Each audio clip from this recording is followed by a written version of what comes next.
Yo, what's up mga boss? So meron na naman tayong titirahin, dalawang unit. So magkasabay pa sila. Isang Mitsubishi at isang Isuzu mga bossing. Observe muna natin kung ano yung problema nito.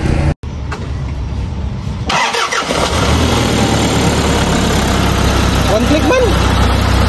Ang kanilang problema nito mga bossing ay ayaw umandar minsan mga bossing. Minsan naman ay umandar naman siya. So ngayon ay pinaandar namin ay one click naman siya mga bossing. Ano kayang problema nito? Saan kaya ito? Ngayon ay try namin i-accelerate mga bossing.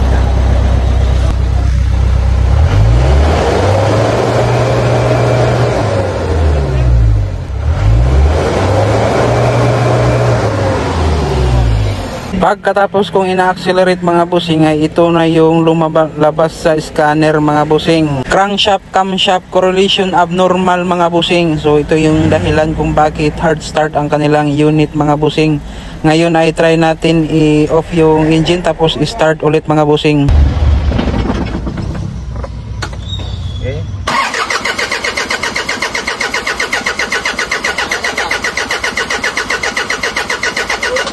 Yun yung problema niya mga bossing, ayaw umandar pag lumalabas na yung trouble code.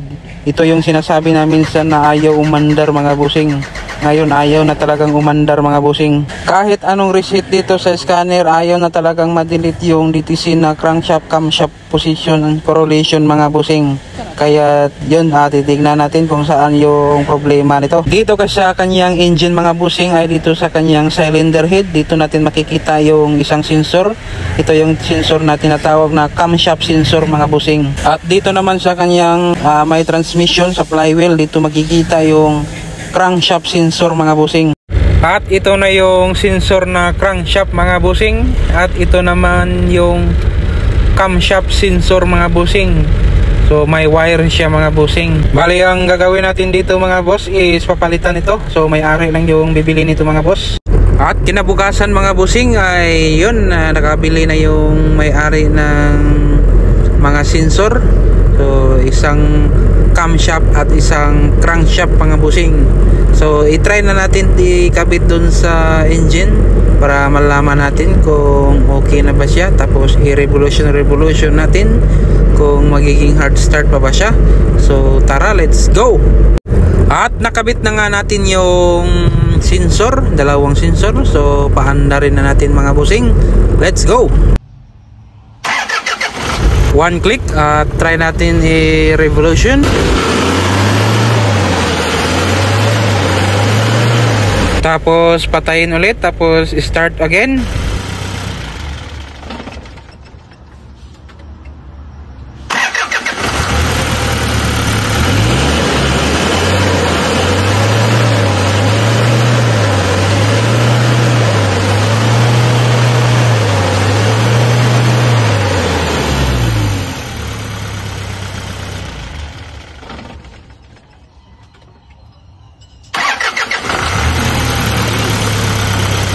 At yun lang mga boss, one click na.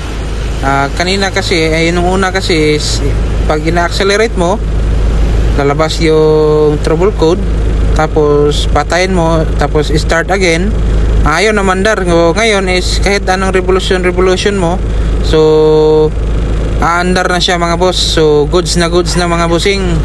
At siyempre niroad test na rin natin sa driver, so okay naman daw, wala nang problema, maandar na siya mga boss. So yun lang mga bossing, pakishare ng video. Dahil pagkatapos nito sa Isuzu, dito naman tayo sa kabila, sa Mitsubishi. So abangan nyo ang video nito mga boss. Try natin to tama kasi nga ay white smoke ito mga bossing.